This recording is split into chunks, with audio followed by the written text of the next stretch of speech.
When he woke up in the morning, he would say, I'm going to create a universe. I'm going to be God today. Is there such a thing as reincarnation? When it comes to aliens, there's some things I just can't tell you. Isn't it one's purpose in life to find out these things?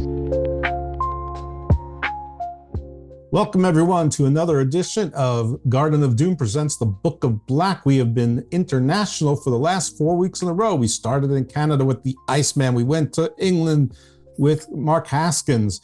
We were in Australia with Famous Beat, and now we're in France with the King, Tom Laroufa. You may remember El Rey from his days in NXT. You may remember him from TNA Impact. They gave him different names in both places. And he is a French wrestler with 20 years in the biz. He is in France right now. You're going to hear an accent. This is not a put on. It's not like the pirate Paul, whatever his name was. Anyway, listen, Tom, thank you so much. Welcome, au revoir, and bienvenidos into the Garden of Doom, Book of Black. So first off, Jeff, thanks for that introduction. Two things, right, to start. Your French sucks. Yeah, I know. Absolutely, man. Because au revoir is goodbye. So if you want to say hello or good morning, it's bonjour, or more like bonsoir because it's the evening now. But it's okay, I'll give you that. Now, the second part is actually a bit worse because you did ask me before we started recording, hey, how should I introduce you? I never mentioned anything about my accent. Why did you feel the need to add that in there? I felt the need to add that in there because sometimes we have guests who are in character and they're not. And I want people to know that this is your real voice. You're not in a character right now. Well, okay, let's go from there. It's the voice of this human vessel that I chose in this life. That's how it is, brother. Well, we also have our usual host with the most, PJ Black. How are you doing, Doctor? Doing fantastic, feeling a little bit rough. I ate some unlimited steak at the Brazilian steakhouse last night, so I have a food hangover. So excuse me if I'm a little bit late today and a little bit tardy, and my brain's not completely switched on, but usually my conversations with Tom switches me on in every dimension, and you guys will get to hear that very soon. Oh, yeah. I honestly don't know if the internet is ready for our conversation, and it's not even bragging. It's not even bragging. No, I know, but we'll see what kind of directions we go in today. We'll probably go off into a million directions. We only have an hour today, and I'm sure we'll do many more episodes with you, my brother. So let's start right there. So Tom wrestled in NXT. That's where we met, and we just became best friends. He not only best friends. Years later, this was probably about 2 years ago. I had a show in France. And I flew into Nice, where Tom lives, and we had to drive, I think, 3 or 4 hours to the event. It was a beautiful, old school arena. It looked like one of those. What do you call them, Tom? Those. It's a bullfighting arena. A bullfighting arena, ancient arena. It felt very like Coliseum, like a Coliseum. And on the drive there, me and Tom went really deep. Like we haven't gone that deep in years. And basically, both of us practice. We've done past life experiences, and we practice astral projecting, and we practice a lot of these things, and we compare notes and remote viewing. Tom was really getting into remote viewing. Anyway, long story short, we both did this past life regression where we were in a war, war, and like we were brothers in a I wouldn't say spiritual war. It was real, right? Anyway, and both of us were talking about the same timeline, and both of us kind of like just looked at each other because the same thing happened to us in this past life regression, and both of us got like crazy goosebumps. I don't know if you can see. Yep. It's me talking. Well, I got them on my shoulder right now. Yeah, same. Every time we mention that, look at this. Brother, I'm telling you, bro. I got like the freaking rock goosebumps here. Shit. Yeah. That never happens. All the hair on my arm is standing up. Can you tell or what? Yeah, I can see it. It's like a static electricity. Yeah, mine too. And it's every time we talk about those past lives that we spent together. So we just instantly had that connection. We knew each other from a past life, and a lot of people think this stuff isn't real, and I was one of those people. But the stuff is real, and that's what we're gonna start today. Let's should we start with the past life regressions, or should we start with how crazy is the Matrix lately? Well, let's mix both of them at the same time. Basically, it's so funny because you did mention, so we met in NXT for the first time, but in all honesty, we didn't get close until, wow, what was it? Maybe 4? Was it during the freaking COVID, not to mention the stupid name of it, crisis? Wasn't it? Probably yes. Yeah, when we started really connecting and spiritually exchanging ideas.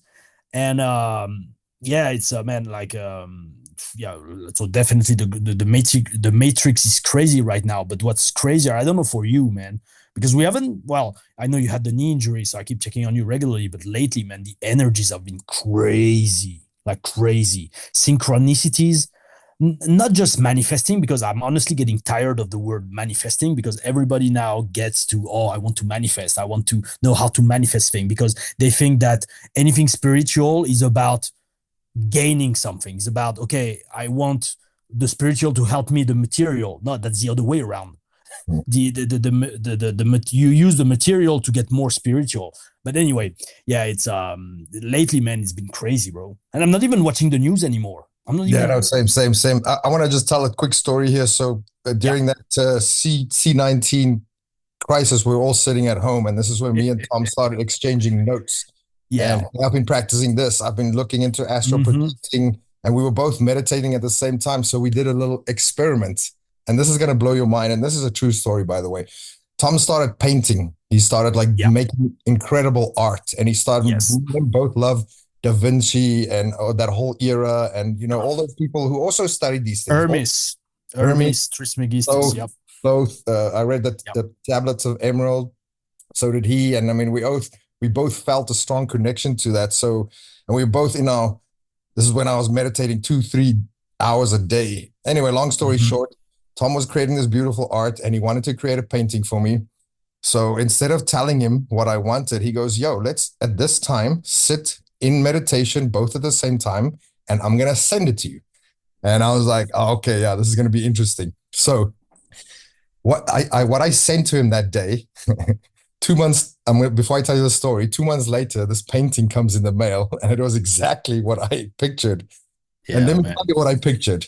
So if you think of a painting, you think of something like this, right? Something that's a portrait, something that's either in a rectangle or anyway, long story short, I was like, I'm going to do something different. Let's see if he gets this.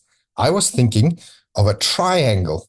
I was thinking of a triangle painting with Thoth's head on top, and it was a beautiful gold triangle. 2 months later, this gold, beautiful triangle painting of Thoth rocks up at my house, and I was just like, I sat there and I didn't know what to say. I was just like, wow, it worked. It worked. The stuff is real.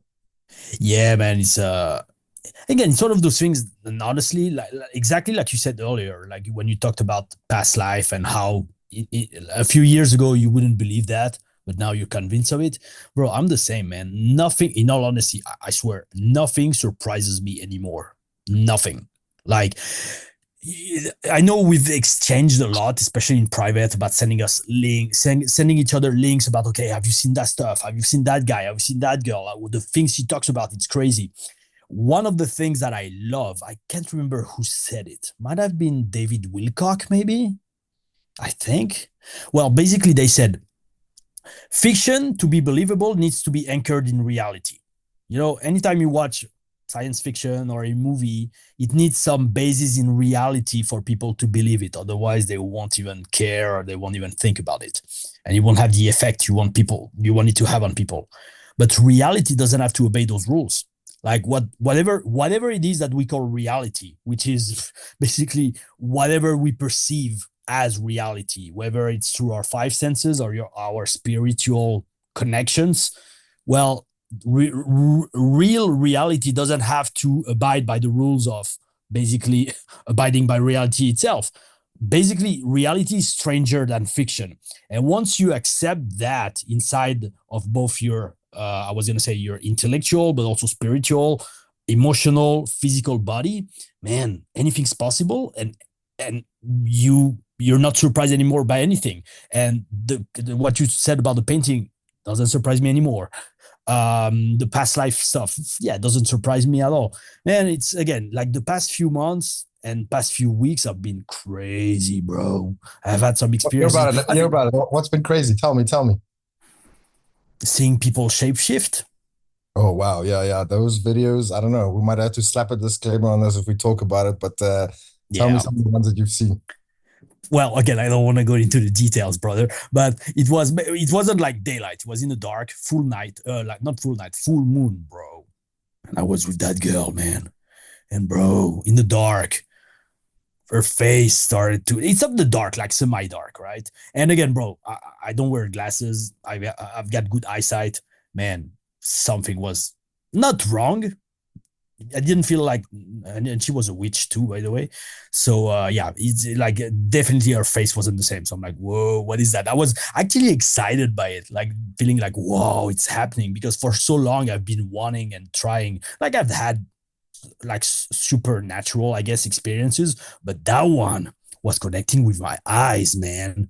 Like usually whenever I have something, an experience, it's more like through my third eye, so it's more like sensation, it's more like clairsentient. But that one was with my eyes, man, and that was freaking. I can't say awesome, because at first I was like, "Whoa, what's going on?" That was the first time ever that was happening. Basically, our face wasn't the same. Like her face, like our eyes were bigger, her mouth was bigger too. But yeah, man, it's and it was like a few months ago. So yeah. And we'll get into the Vegas story too in a little bit, but I'm sure that Jeff has a lot of questions. Go ahead. Yeah. So he did ask, was it the human face? Well, I can say it wasn't, but it was a weird, basically bigger eyes, bigger mouth. You know, like one of those visions that you see when you see, I can't say monster because she's a good girl, but you know, like big wide mouth and big eyes, basically. This is because the description you're giving is I've heard it before. And the only way people can really describe it with anything that sort of is a touchstone for everyone is like Cheshire cats, you know, the big. Yes, sir. Exactly. Yeah. Well, not the cat, but exactly what you mean. Right. No, I understand. The big mouth and the big eyes. Right, like Slender Man, but not slender or man. Mm-hmm. Yeah, but I've heard that description before, so brother, not unique to you. Yeah, and it was like on a full moon night and with a witch and. And let's be clear, no drugs were involved. We are both absolutely no drugs, no alcohol, no nothing. No. Just I was gonna say full moon rituals, maybe. I was just on the side watching. But and then let's put it that way, X-rated stuff, and then that happened during the act, bro. So I was like, wow, that was cool, man. I freaking loved it, because at the end of the day, let's face it, bro, it's just a human experience, man. So it's a video game. We're in a video game. That's it. Well, that, and it's an experience. So the more stuff you experience, the better. It's not about. Well, I'm not saying bad stuff. Of course, you need to keep the light on your side, and you need to keep like not taint your soul or your soul path, for sure. It's not like, hey, let's experience everything and do freaking horrible stuff. No, not that kind of stuff, even though some people do apparently. But no, it's but yeah, like as long as nobody gets hurt and everybody's like willing to do our experience, bro, it's freaking awesome, man. Yeah, Jeff, what do you got to? I'm sure you have a lot of questions here. I have all sorts of questions, but I'm not sure that any of them I'm going to get, really answers to, because I know he said he doesn't want to go into the details. And I mean, I'm just touched by it's sort of the season, we're going into, the fall, the Halloween season, and, Halloween is not, a holiday about kids in costumes. It's, about the thinning of the veil and changing of the seasons and all that. And but that experience was in July. I'm just sorry to cut you off. Okay. That experience was in the summer, back in July. So it was like, again, like 2 months ago. Okay. So it wasn't really like after fall. Summer solstice, not the autumnal equinox or whatever it's called. You said she was a witch several times. What kind of witch? And by witch, I mean, was she? I know all Wiccas are witches, but not all witches are Wicca. Exactly. Yeah.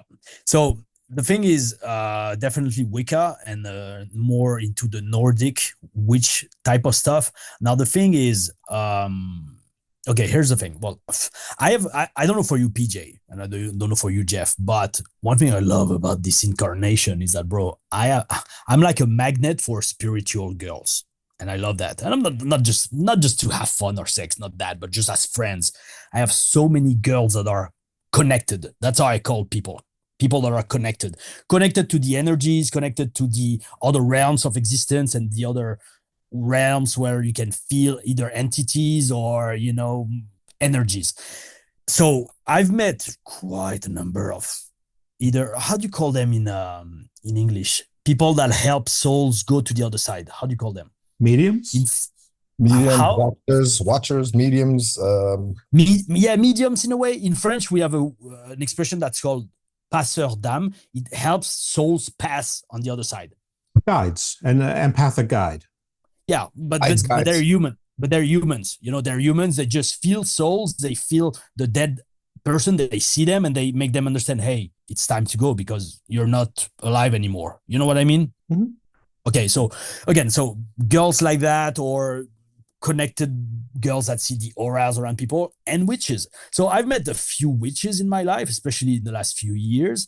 But this one was, again, specialized in Wicca, but I really felt and still feel good energy from her. But the problem is, first off, she's young. And number two, she tries to help so many people with cleaning places, cleaning auras, cleaning people's energy field. And that I'm like, yo, you need to protect yourself because all the shit that you're not ingesting, but you're like a sponge.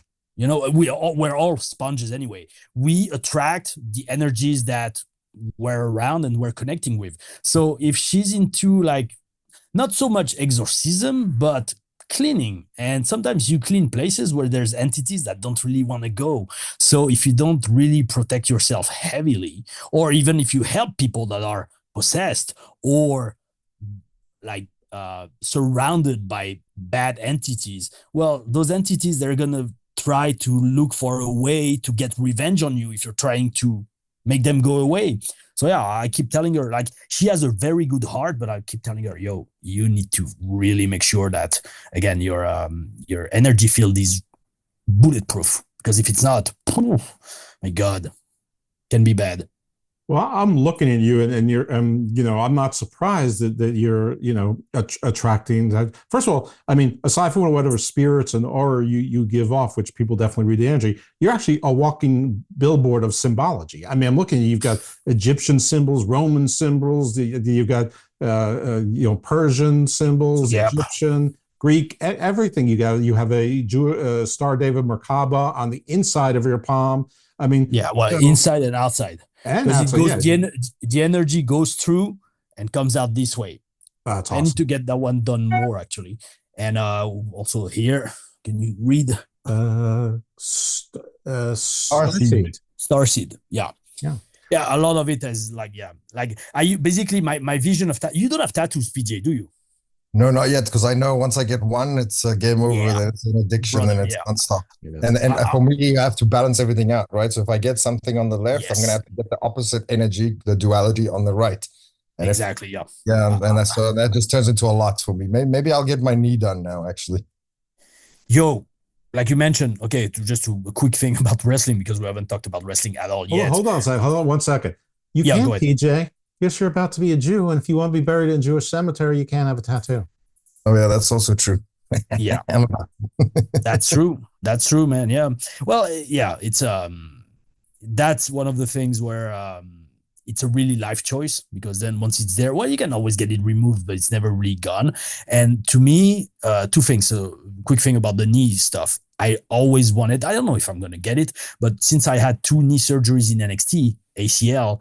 At the same knee, I wanted to get a phoenix tattooed on that knee. I haven't done it yet. I might one day, just because I've always felt like what doesn't kill you makes you stronger. And so I've always wanted that tattoo. And but basically tattoos, I loved. Well, I started small with one on my thumb, and then it spread all over. And like you said, you talk about balance. I'm the same, man. Like my upper body, like back, I've got the caduceus. In the back, like the whole thing with the swing, the wings and the snakes and stuff, the moon and the sun in my whole back. And I felt like, wow, okay, so now my upper body is almost fully covered. I need my legs done now. So I got the ankh on one of my legs. And next week, I'm getting another one on my calf, but it's a secret. You'll need to check my Instagram stories to see which one, but it's very esoteric and very about balance too. And I'm sure you know which one it is. It's a very important one that I don't have yet on my body. Oh man! As soon as you said that, you projected it straight into my subconscious, and I can see it. But I'll leave that for the Instagram viewers and to be surprised. Yeah. I have a question for both of you, and I think I'm talking to the right two people. It is nothing and everything to do with what we've talked about. I'm not sure directly or indirectly. So, do the chakras, do they have anything to do with the phases of the moon? That's a good question. So let's break down what the chakras are, right? So chakras are the energy wheels. Also, first of all, if you go back into the furthest language that you can find on this planet, right? Most people will say it's Sanskrit, but you can go even further back. And there's something called Kelontics. It's one of the oldest languages there is, and it goes by the frequency of light. I know that sounds really weird, but that's what Kelontics are. So, and first of all, in the Western world, we say chakra, but it's actually shakara, like Merkaba. Those are the two light sounds. And all that means is energy portal, energy vortex. So these energy portals draws in or pushes out energy. And that's what makes up the whole aura. Yep. So, I mean, I'm not exactly sure if it's connected to the moon cycles, but I think each and every one of them is definitely affected by some planet, some house. So the moon definitely rules one of them and has some kind of effect on one of them, yes. Brother, okay, so PJ nailed it. The problem is, especially with my mind, for the past, I'd say 2 years, maybe, ever since you put me onto, I don't know if can we say her name? You know, that lady that we watch sometimes the video and it's like, bro, she's we can, because you know the guy that always interviews her, we actually had Iceman. Yeah. We had him on last week. So exactly. So basically, ever since I started watching the Kimberly Gogan stuff, I'm like, wow, bro. It's like, yo, you start questioning everything. And when I mean everything, I mean everything, bro. And so basically, Jeff, to go back to your question, does the moon impact the chakras? So PJ nailed it about describing the chakras. For me, the chakras are not only portals, but they're like, it's like when you have a, let's say, I don't know, like a sound machine, you have the sound. If it's too low, it goes to one side. If it's too high, it goes to the other side. You want it in the middle for the sound to be correct. Chakras are the same. Some chakras sometimes are all over the place. Some this way, the other one this or the other way around. You need them aligned. And for this, well, again, we generally talk about 7 chakras, but there's a ton more. There's chakras all over the bodies. There are different layers, but like it's, if you're in elementary school exactly. Like it's elementary school of spirituality. So we just talk about the 7 chakras, but there's a lot more. So you got those 7. To me, the way I look at chakras, it's like each one has a specific role to play in preserving your human experience to the best and living it to the fullest. First one is about health. Second one is about sexuality and creativity. Third one is about willpower and the intent of doing stuff. Fourth one is the heart chakra, loving yourself, loving others. But first, love yourself, because if you don't love yourself, you don't love others. Then throat chakra, communication and intelligence. Third eye chakra, not connection with the, basically sixth sense, like intuition. And then the 7th one goes up, connection to the divine and the spiritual. If you don't have all those aligned, there's always going to be something wrong in your life. Not super bad, but like either your health is not going to be good, or you're not going to be happy with your job. You're not going to be able to communicate with your loved one. You're not going to love yourself, stuff like that. So chakras, to me, that's what they're useful for the human experience. Now, again, to go back to your question about the moon, again, my mind works like that, brother. The moon, I was gonna say, is a freaking hoax. Can we swear or what? Yes. Okay, so the moon is a fucking hoax, man. Again, basically, like, I'm not saying I've ever been to the moon, but there's so much literature exposing how the moon has nothing natural. Like the moon's basically like. And again, some people are going to say, yeah, but they're conspiracy theories and stuff. And, at this point, all I care about is if, let's say, 12 people from different countries and different times and different eras tell the same thing, okay, there's more ground to it. That's something that I've read in a school book. So basically, the moon shouldn't be where it's at. It's way too big to stay in that orbit, or to have been caught by Earth gravity. Then the fact that it's exactly at the right spot to cover the sun, exactly the same size when it's aligned with Earth, Moon, and Sun, is again 1 chance in a trillion that it happens naturally. Then the thing that it rings like a bell, then the things that it's actually older than the Earth, like all that kind of stuff. It makes me feel like whatever the moon is, well, yeah, it's a freaking hoax. So whenever people say, oh yeah, the moon has that effect on me, it definitely has an effect on water for sure. And the body is constituted of 70% of water, that's for sure. But in the Bible and ancient texts, they all talk about a time period where there were no moons. And apparently there's also text that talks about periods where there were more than just one moon.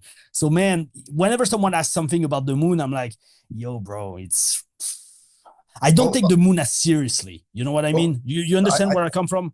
Yeah. So Tom doesn't take the moon seriously because we know how the matrix is built. But so the moon was put into place, this is my theory, to control this realm, basically. This is where all these weird things come to broadcast a specific energy and reality. Channel. Yeah. It's like tuning a radio into a certain frequency. You turn it. That's how you astral project and yes, time travel with you all. Anyway, so it's like a satellite dish. The signal's all over the place, but the satellite dish concentrates them.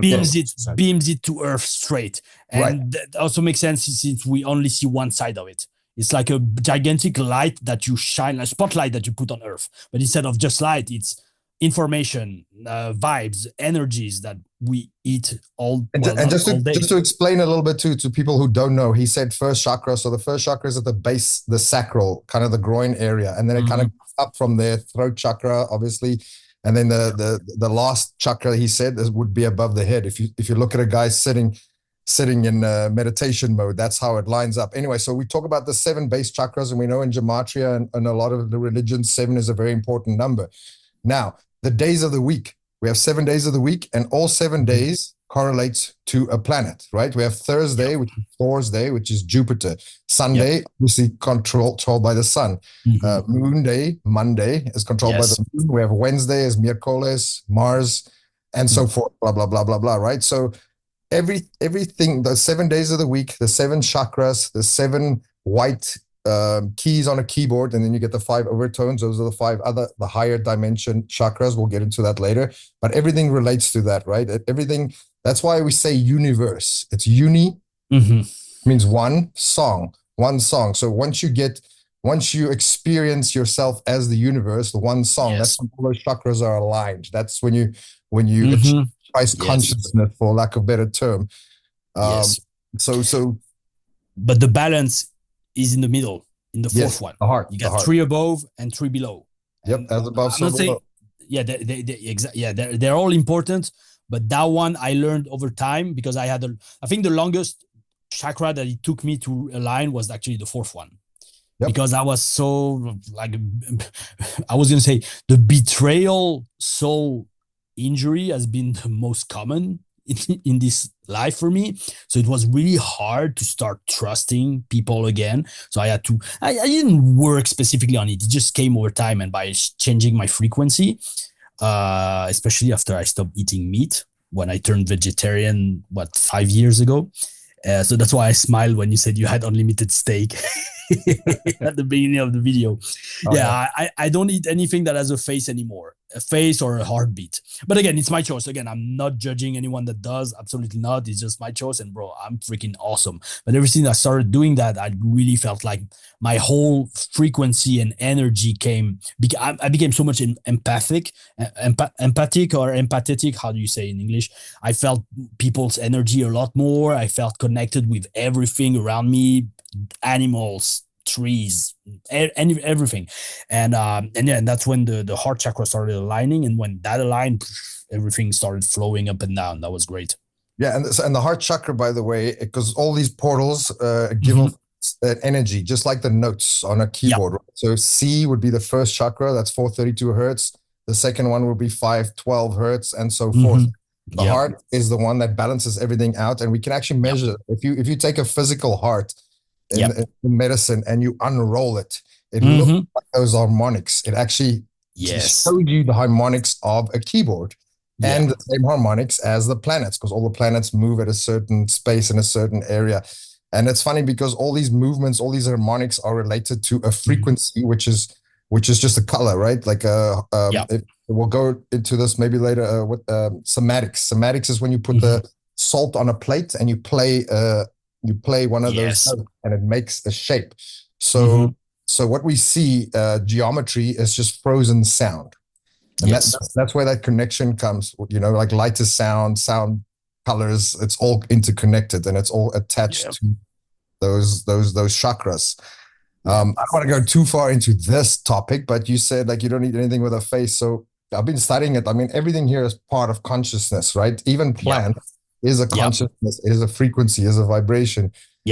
I've actually last week I told this story, so I won't tell it again. But like we have this machine where you can connect. You've seen those on YouTube. This machine that you connect to plants, and they sing. And they sing. It's like a beautiful song. And they panic when you come closer with a flame or something.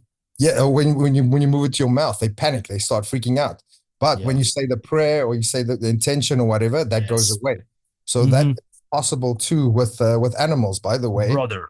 I'm with you totally. But two things about that. Number one, the way I look at it is that if someone wants to eat meat, they should kill the animal themselves. Yes. Because then, like you said, you can do the ritual of thanking the animal for it. And like the Native Americans used to do. And I'm all for that. And I'm also thinking, okay, if it's a life and death question, of course, you need to find something to subsist.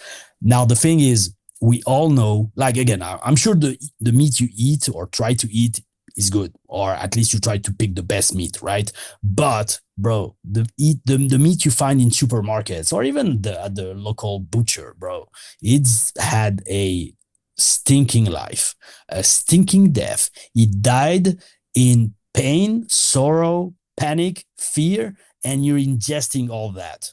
And again, I'm not saying I'm talking about general people. And the thing is, it's all, again, I'm not a crazy activist about animal rights, not at all. But the way I think is most people, if they actually knew everything that was behind a burger or a piece of meat in their plate, bro, they'd start crying.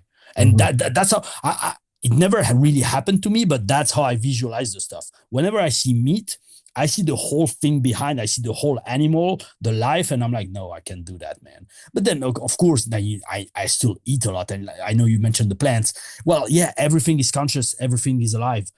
But the way I feel is that as humans, we're on a specific frequency of existence that, to me, again, is perfectly translated by I don't want to eat anything that has a heartbeat or a face or both. Like, again, of course, when I eat plants or when I eat anything like milk or eggs, of course, it's in a way that's consciousness, but it doesn't have a face, so it's not aligned to the human frequency, if you know what I mean. But you're definitely right. You need to say the prayer. You need to thank. Same with the water. You need to always thank the water, and because remember, I know you know, and I'm sure your listener know that the Emoto, Japanese scientist that discovered the effect of emotions on water. Yes, I've read all his books. Just a quick story on that. Like I've talked about the rice experiment here before. We put the rice. You say, that's Yamamoto's work. So, like Tom said earlier, the body is 70% water, but it's actually 99% water molecules. If you go even deeper, which means this whole matrix is plasma. It's all water. So this drives me insane when scientists go, "Oh, there's no water on Mars. That's why there can't be life." So stupid. That's because they're looking in the third density. It's all plasma. Everything is water. I actually had Tom read this book, and I found it very interesting. It was a very bit dumbed down for our consciousness level, but it was very interesting. This lady claimed to be from the other sides of the ice walls. Yes. She explained like how you travel to other planets is via ships. Like actual ships on water, and you go through the portals in Antarctica. And it was very fascinating. And then I've done a lot of research on these guys who claim to be from the other side of the walls. And this one guy, he looked just like an Aryan alien, by the way. And he explained how you pray or say the thing for your food, right? I can't remember exactly what it is, but you put your knife and your fork like this. You grab the knife with your thumb to the upside. You face a certain east or west or south, and you grab the other knife like with whatever the thing is, and then you say the prayer. And then whatever it is you eat, whatever it is, even if there's some kind of fluoride or any kind of chemical in, it would disperse that. And I know to people who don't understand these things, that sounds really weird. But if semantics work, if that's obviously that experiment, we can physically do it and it works. All these things where you project your energy into it obviously works too. And I mean, we've seen this a million times. You can, if you've ever worked in a lab before, I used to own a lab. If you ever worked in a lab before, you can do the exact same experiment 7 days a week and you'll get different results, slightly different results. And that's because of the energy that you produce, right? And this is where alchemy comes in. Maybe we'll touch on that. Double slit experiment. Double slit experiment. I'll give you an example in the lab, how to make these experiments more accurate. And a lot of people think this is pseudoscience, but I have done it personally myself, and it's not, right? I used to do rose extractions, for example. I'm just going to give you guys a simple example so you can understand alchemy. If you do a rose extraction, right? So the rose, again, that plant that is ruled by Venus, and so every planets, those are the same. The words are similar because the energies, the frequency are the same. Anyway, long story short, you can do a rose extraction every single day of the week. When you do it on a Friday, because it's ruled by Venus, and Friday, Venus, right? I get double, triple the yield. Yes. Right? Yeah, it makes sense. It makes sense. And that's just one experiment. So any experiment that you do, you have to follow the astrological placements to get the best result for that. So if that works, obviously projecting this energy from the planets and from your own physical third eye, I guess, or obviously that stuff works. And this is where stuff like the Jewish holidays fascinates me, because they work on the sun moon cycles. And when we have a lot of those holidays are eating holidays, and that's why we can only eat a certain thing on a certain date and stuff like that, because the ancients knew the placements of the planets. Oh yeah, for sure. You mentioned something. The dog wants to come in. No, sorry, you gotta stay out. You gotta start barking. You mentioned something. I wanted to react. I have a question for you while you're replacing your thought. Go ahead. Do you think that the mental health crisis has something to do with all of the negative and hostile energies that we are, ingesting in the food, fear, pain, misery, and that has something to do with the mental health crisis? It's a combination of that and also the moon, like you said, because the moon is artificial. It's the satellite, and it projects those energies through the fear. And for example, Tom said, when you eat that animal, when you eat the McDonald's burger, right? You don't know what life it had. So it's basically like eating adrenochrome. You're eating all the fear that animal had. You're eating all that horrible life, the horrible death that creature, that being, that energy. You take out all that horrible energy. It's not just that what they're eating, they're not supposed to be eating, but also those soybeans and that corn was grown where soybeans and corn aren't supposed to be grown. It's like the soil is bad. It's like every part of it, from earth to plate. It's all a bad line. It's all a negative line. Yo, Jeff. Well, I think you're also, again, I'm not disrespecting, but you're putting too much faith into people's ability to digest and live with energies.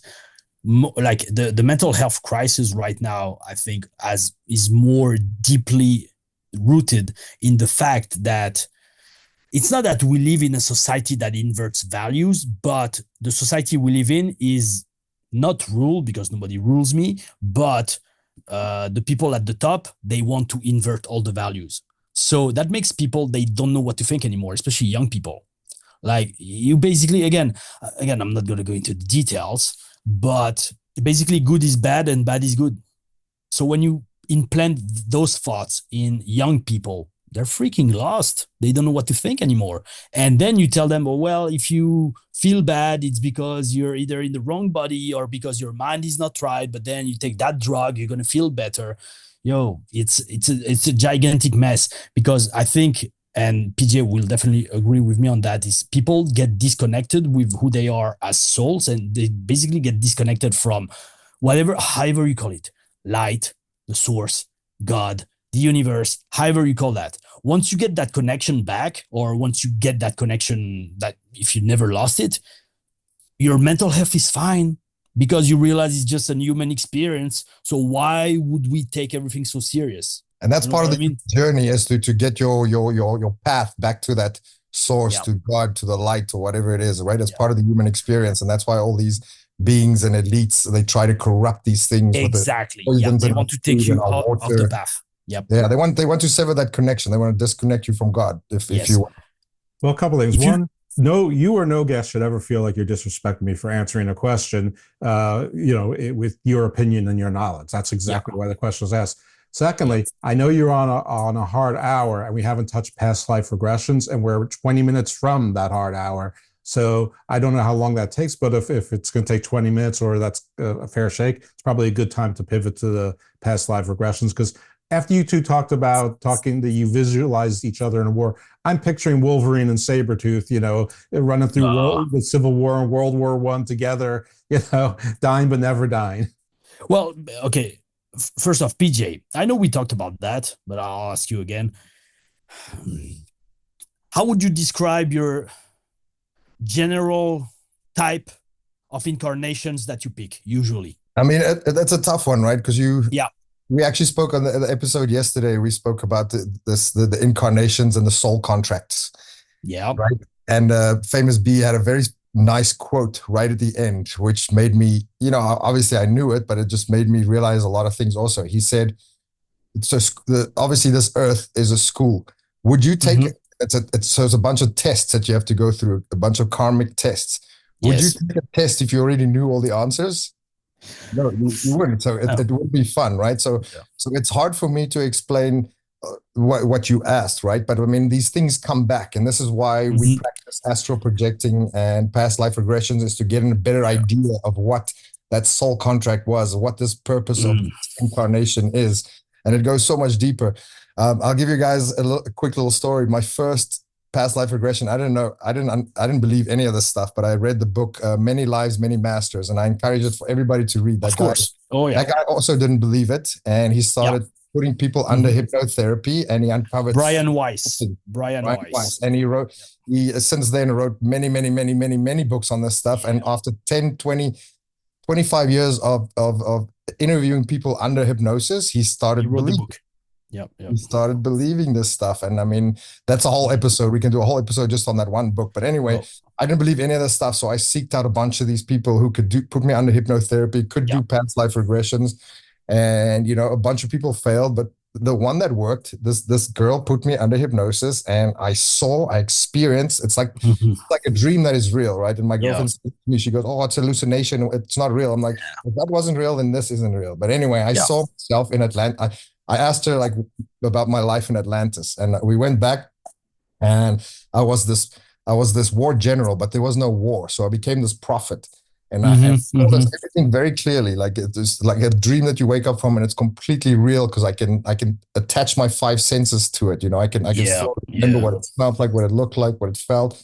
And I had this wife, but we didn't live together, so the whole village was like against us because we didn't live together. Her name was Josephine. She had this long black hair. We had a kid, and all these people will. Weren't you flying too? Yeah, well, I'll get to that. So all these people will. Your family will end up in all your lives as different as brothers or sisters or friends or whatever. They'll turn up. Yeah. I met a lot of these people. Tom is one of them. He was one of my brothers in my life. But I could feel it. I had this jetpack.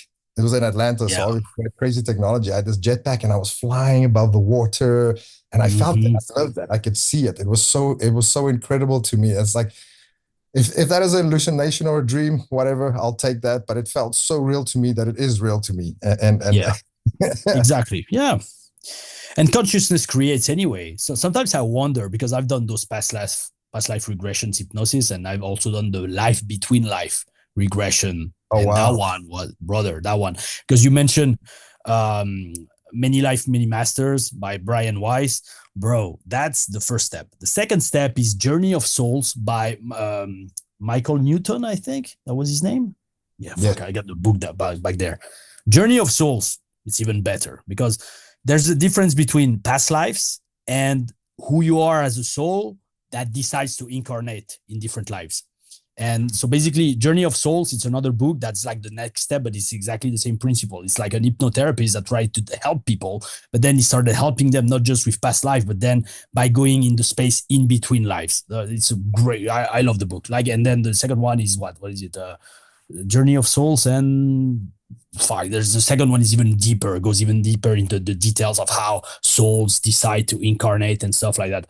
That's where the soul contracts come in, and we did a whole episode last week on the soul contracts, and we had famous B on, by the way, who also his upbringing didn't expose him to any of these things. He kind of figured it out himself throughout life, and he figured out his spiritual contract and his journey, and he's on it right now, and it's beautiful to watch.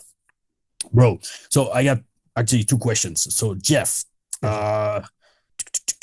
so about past life, because I also have some great stories to tell. There's one actually that really resonates with me about a previous past life. Or shall I be, I was going to say, shall I be really how my mind works and try to tear the whole thing down? Which one you want? Go for it. Go as deep as you want. Yeah, I'm really interested in the past lives and what you mean by the life between life, or the place between life. That's fascinating. Okay, so let's first. Okay, I've actually never. I think I shared it with you, PJ, but I never shared it in public. When I did that life in between, but then the two are connected, so I'll tell the whole thing. So when I did that life between life, that's how it's called, LBL therapy session, hypnosis, whatever, however you want to call it. You go a lot deeper than just the past life. Basically, you take that previous life, current incarnation, and you dial it back to all the way to when you were born and when you were in your mother's womb. Then, and I experienced all that, bro. That was freaking lovely, not intense, lovely. I loved it. I was so like, wow. Like I remember getting into that, the fetus in my mother's womb when it was about 4 months old, and I was like 6 months, and I was getting excited to get hands again. I'm like, great, man, I got the hands. I was all conscious. It was freaking great. Then you go in the life before that one, before the one you currently have, and bro, when I was a teenager, I remember clearly twice, out of nowhere, dreaming of being a US soldier dying in Vietnam. I don't know where it came from, but it felt fucking real. Man, that scene was so real that I would always wake up sweating and like feeling the pain of getting that bullet going into your chest. Man, that was so real. And again, bro, I was a teenager. Maybe I had watched Rambo, but I'm not even sure. I was like 14, 15. I'm not even sure I did watch Rambo. And then it had nothing really to do with Rambo because everything was so vivid and so real. Again, like being in that jungle, seeing the Vietnamese coming from the ground, from under the leaves, and seeing the hatred on the guy's face when he shot all the way across with the machine gun. And I felt that not sharp, but very cold and very pressing pain of the bullet going into my chest. And that was when I was a teenager, man. So I never really understood it. But then when I went back in the life before that one, so yeah, that's basically how I died before incarnating in the entity that you call Tom Laroufa. But then it all made sense because, brother, from what my calculation, I died in the 60s in Vietnam. And it takes about 20 years to reincarnate. Give or take. It's different for every person because you study that life in between. In the quantum verse, all time happens simultaneously, right? So it can be 20, 30, 40 years. It can be 20 centuries. Like there's no time. But when it's shorter than 20, usually the kid remembers everything from his previous life. Correct. I've read books about so many young kids that remember their name, how they died, and they tell their parents. And the parents are like, are you freaking crazy? You're only 4 years old. How can you know that? And then when they check the story, everything is true. But then when they get to 7 years old, the current brain, current personality and incarnation start erasing slowly everything that they were remembering from the previous life. But anyway, I give you the yeah. science of that, of how that works. So is that the rhythm of the earth or something like that? The first 7 years of your life, you're in theta brainwaves. And we know when we meditate, we look for that sweet spot. That's when you're in theta. That's when you download all these things from the universe. So that's connecting to the Akashic records. Correct. This is why kids, when they're like sponges, right? They like learn things so quickly because they're in theta brainwaves. Yes, they see entities, they see everything. Yeah, exactly. And they don't know how to explain it. That's why we think kids are cute and smart and weird, and we love them, obviously. But we've all experienced that. And that kind of goes away when you turn out of theta brainwaves. That's why we go to school when you're like 7, because this is when the brainwashing, for lack of a better term, starts. Yes. Because they don't want you to remember these things. They don't want you to know how this stuff works. And 7 years later, what happens? You hit puberty and you change again your frequency, your vibratory rate. That actually, I just figured that out. You're so right. Every 7 years, something happens. Yeah, that's actually right. And there's 7 chakras, like you said. So anyway, just to finish on the story, and then everything made sense about that previous life, because man, when I was 1997, so I was 12 years old. Out of nowhere, I became a Elvis Presley fan, like crazy, diehard fan. I heard it. I saw it was because of the 20 years anniversary of his death. I'm like, whoa, that sounds cool. And I started buying the cassette. Is that how you call the Walkmans, old school, the CDs? And Elvis resonates with me at a level I cannot explain. And I was 12 years old, man. Where do you find a 12-year-old French kid that loves Elvis Presley? Please explain that to me. Then 1 year later, when I was in French, we say 4th grade. And so I was 13, 14. I started liking, again, from my gut, not just to be special, from my gut, everything that was American. I started playing baseball. I started liking everything American. And that's when I became a pro wrestling fan for real. And I was like, yo, that's awesome. All this to say that in that previous life, the last concert I was at with my wife at that time, I think she was, was an Elvis Presley concert. And all those little things started connecting. I'm like, well, it makes so much sense, because then if I died abruptly in the war and I was American and I was fighting for my country and I was freaking devastated, it makes sense that in this life, maybe I haven't erased everything and some vibrations are still here in my soul, or maybe not in DNA, but in the soul. So yeah, it all made sense. But then, so again, now to switch to the life between life session. So then when I experienced that life as an American soldier that died in Vietnam, then I went to the realm of the soul, and bro, that was freaking great, man. Like I can still feel it, and it's great because again, I can't go into the whole details because the whole session was about 2 hours. But what stood out the most was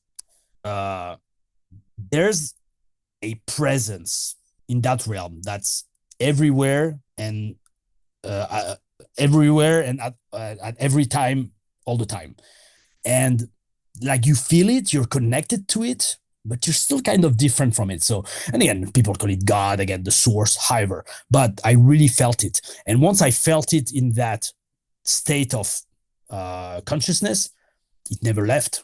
It's still here, but I needed to feel it as a soul to, okay, I know it's here, because we all kind of feel or know it, but once you've really experienced it, man, it's really different. And now, and I'll finish on this, not the conversation, but the thing about the life between life. The only thing now looking back, and because PJ, you touched on that about the soul contracts and we're here to learn and all that. Brother, what if the soul thing is just another matrix? Because who's there? Who has the right to tell you as a soul, hey, you need to work on that. Hey, you haven't been good enough on that. You need to do your homework. I'm like, again, no disrespect, but in a way, fuck off. What if I don't want to? If I'm part God, if God is as much part of me as I am part of God, who the fuck are you to tell me what I should do? You know what I mean? As a soul, I mean.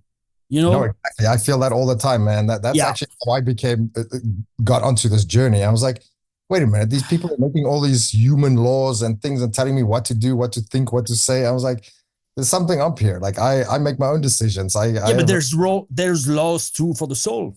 Right, exactly. And it's called Cosmic Law. What are those books we read? The Law of One. If anyone hasn't read those books, those are fantastic. Yeah. Read the Kybalion too. I love that book. That's probably one of my favorite book. We did a whole episode on the Kybalion. Oh, bro. You should have had me on it, man. I love that book, man. I mean, we're gonna get you on a few times in the future because I feel like the past life regressions will take a whole episode. Oh, and then Italian stuff will be a whole episode, and then we also want to touch on some Egyptian and Greek mythology, which Jeff is very interested about. He loves that stuff. You're awesome. very educated on that. I got Poseidon here, and then Atlas here. You see them? Oh, yeah. That's right there. And then Poseidon is on the back too. See why we need the videos, Jeff? I'm not opposed to the videos in any way, shape, or form. I just don't know how to make it happen. That's okay. I'll make it happen. We'll just I haven't got around to it. It's been crazy lately. My ugly mug has been on YouTube for years. Same, all of us then. Brother, who cares? It's just and the YouTube is just an extension of the matrix, right? We in so many episodes we ask the question, what is the matrix? So if you break down the word matrices, right? It's a bunch of bubbles connected. It's like the flower of life. Yeah. And every single one of those is part of the collective consciousness, and you can spread out infinite times into any direction, into any vibration. And this is just one of them. This is why people shouldn't take life too seriously, because you've had many, many, many before, and you will have many, many in the future, because energy cannot be created or destroyed. This stuff just goes on and on and on. Your memories just get wiped clean. The important thing is to try and remember some of them and who you are and how to get... And be a good person. Exactly. I think that part of the brainwashing is that we are being convinced that this life is the one where we must have some heroic journey. I think what you're saying is, no, you don't. Just be cool. Bro, I'm there exactly. I was thinking about that today. We're thinking about our video that we were gonna do, bro.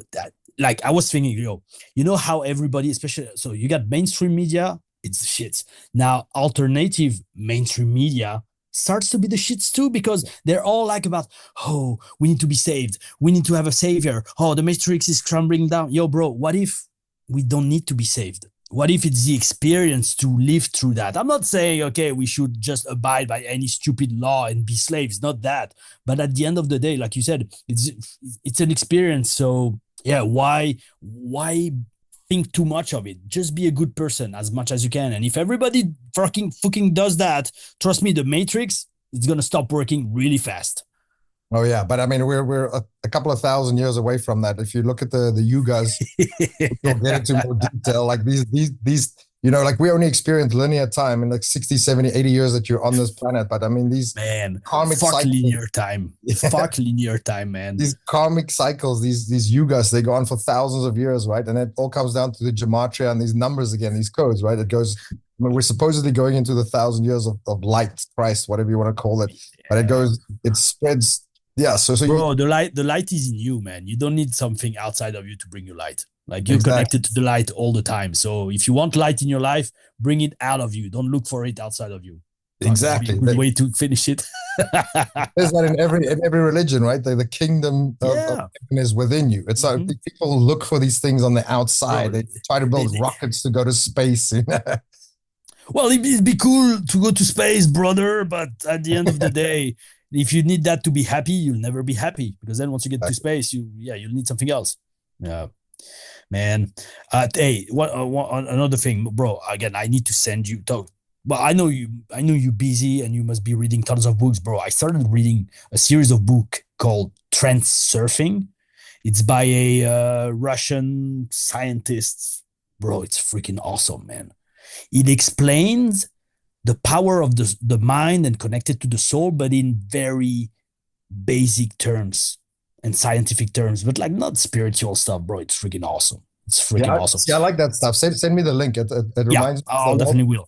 Trance Surfing. There's like 5 books on it. I'm reading them in French, but I'm sure they exist in English because they were in Russian first. Bro, the Russians, they do some cool stuff, man, bro. The research they do, not talking about the war and shit like that. No, I'm talking about some of the research they do, bro. Yeah. And yeah, man, that was great, man. Feel free to anytime. Like we'll set up a time where I have more time. Any last word or question, Jeff, PJ? Go for it, Jeff. No, no. I like when we have limited time. I want it to be the guests and PJ and the guests. Why don't you tell a story about how you met or the story you were alluding to earlier that you never really got to? Oh, which one was that? There's many. Yeah. Which timeline? Which lifespan? Which? Well, let's put it that way. We did meet in NXT, right? Then, physically in this life. Then we had the show in France. You were supposed to be on the one that year, but you got hurt. That sucked. I did speak with the promoter. He's like, yo, whenever you're good to go, you're in, brother. But so, yeah, just so you know, if next year you're good to go, we'll see each other again. And yeah, the thing that I like with PJ is that, again, like I said, it's crazy when you think about it. In NXT, yeah, we shook hands, we said hi, but it wasn't like we were exchanging anything. And then just through, what was it, WhatsApp or maybe Instagram at first, we started exchanging. And then when we actually did meet again in person, it's like, we know each other. Like, it wasn't awkward. It was just like, brother, what's up, man? Exactly like now. It's freaking like we've great. known each other, like we know each other already. Like, and this is the problem. Like, a lot of people, we're on the same frequency. That's the thing.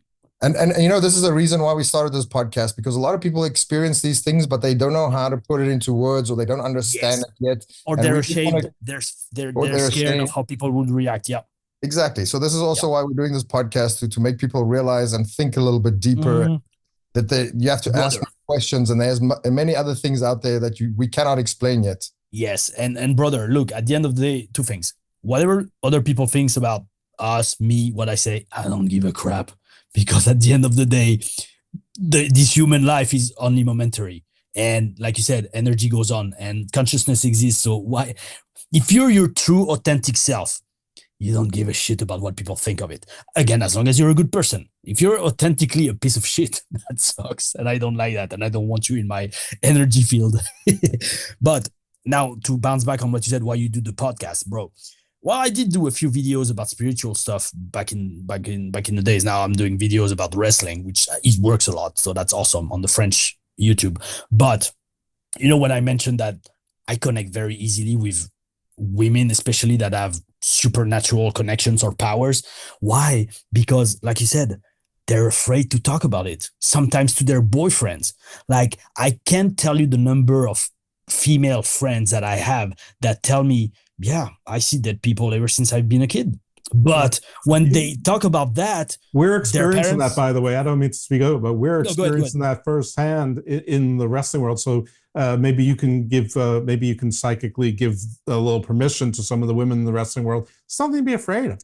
I mean, if to be frank with you, this is so common now, and it's almost trendy, which almost diminishes the whole thing of it. Yes, but it's like you're right.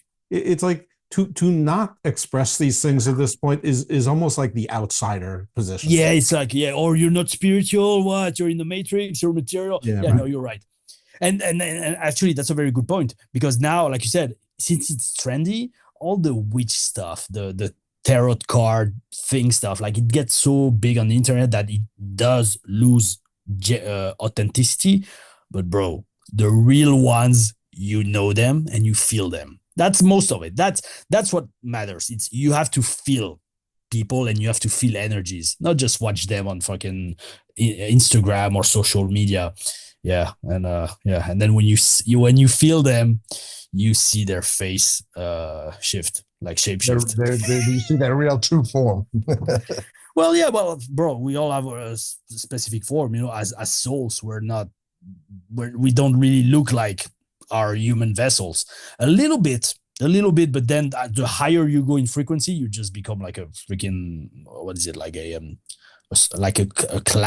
cloud of smoke or something like that. But then you have a specific color too. I did see my color as a soul when I went to the life between life space, and that was cool. That color like transcends into the kind of like the top chakra, right? Those are your cycles. Once you see that color, then you know and you are. But again, that is a completely whole new episode. So I'm gonna sit there and go into that in a future episode. Yes. I'd love that, man. I love that stuff. So the beans of smoke and gas, there's nothing new to that. The jinn are beans made of fire and smoke, and then you've got the will-o'-the-wisps and the fairies are sort of on the light side. like if you're telling me the jinns are made of fire and smoke, that means they're in the red color, so they're really low on the chakra Very low level, bro. They're vibration. like below earth. They're below the sacral chakra, and it makes sense. Again, I could speak for hours about that kind of stuff. I remember I saw the extract, like a short clip of a ghost hunting show where they were filming stuff in the dark with how do you say, like Infrared. infrared. It's ultraviolet and infrared. Okay, infrared cameras, and they were seeing shapes, in the dark, like in the complete pitch black. And then they tried something where they pointed a ultraviolet laser at them, at the shapes. As soon as the ultraviolet light came to them, they scurried away. Like all the shapes disappeared. And it makes sense, because if you're in the lower frequencies of the visible light spectrum, you're in the lower than the red, like in the infrared. So when there's no violet, which is at the opposite end of the visible, the spectrum of the visible light, well, that's your realm. That's when most evil or low frequency entities come at night, because there's no violet light, so it's only dark red light. Then during the day, you rarely see bad entities. It's always in dark places, dark at night. So again, when you start thinking, thinking in scientific ways about all those spiritual stuff, it all makes a lot of sense. Yeah, and just to explain to people the visible light, we as humans, we can only see between infrared and ultraviolet, and that's a very small, tiny fraction of the spectrum. Electromagnetism frequency. Right, it goes so much deeper than that. And the people that can see entities and demons and all these things, they can see other sides of that light. Like animals, for example, I know cats can see a much broader frequency. That's why the Egyptians had cats, because they could see the demons and the ghosts and the spirits and the angels, whatever you want to call them. They could see different dimensions. Dogs can see a much lower frequency past infrared, right? That's why they're so fucking weird in their own way. But that's all that scientific stuff. If people are interested in that stuff, there's a good book on that by Walter Russell. He basically rewrote the book of Genesis from the Bible, but from a scientific point of view. And it's incredibly interesting if you have a scientific mind. Yeah. Wow. That does sound Man, again, it's like everything's connected, bro. You start with the question, hey, how fucked up is the Matrix right now? And then you go into talking about how cats are a genetic experience. Because cats, they're the only felines to have the vertical slit pupil. It's almost like they mixed like a lion or something with a snake. Yeah, For real. To give them maybe more spiritual powers. Who knows? Or maybe they were here way before us. Who knows? I mean, we don't. There's no such thing as linear time, so we don't know what was first. There's no beginning and no end to this, so it just keeps going, and it just keeps going. There we go, bro. The year of the cat is forever, huh? So. Listen, Tom, you are now 9 minutes in overtime, and I'm not going to be responsible for that on my karma. Brother, but guess what? That's a sign. And trust me, I loved it. And it just turned to 2020, like 8 p.m. 20, but in France, we count with 24 hours. 2020, brother. Mirror time, synchronicity. Let's end up on that. I love you guys. Hey, appreciate you being on the show. Great stuff. We'll see you again. Get over to wherever you need to go to. If you want to be found and followed, how can people find, follow, or support you? Very easy. Instagram, X, Twitter, whatever, Facebook, TikTok, and YouTube, and Spotify now too, with my wrestling reviews in French. Tom Laroufa, TOM LA RUFFA. Thank you guys. Love you all. Stay in the light. Stay in the light. Thank you so much. Was an abrupt sign off today, but we'll get into this very shortly again in the future. When I say shortly, because time and space doesn't really matter. That's right. And fuck linear time. I'll finish on this. Fuck linear time, man. I'm getting tired of it. There you go. And if anybody wants to figure out how to find and follow PJ and I, just listen to the show before. We don't need to say it every time. You're super fans. All right. Thank you, everyone, Take care, for listening. Guys. Yep. Thanks to our guests. Thanks to PJ. Guys, we have lots of fun stuff lined up for you in the future, and keep listening. For more episodes of Garden of Doom, make sure to subscribe to the podcast on the Wrestling Soup Network. Available on all major podcast platforms. Garden of Doom is a weekly show hosted by Jeff Lippmann and Dr. PJ Black. Follow Jeff Lippmann on X at Dose Evil and follow Dr. PJ Black at DareWolf333.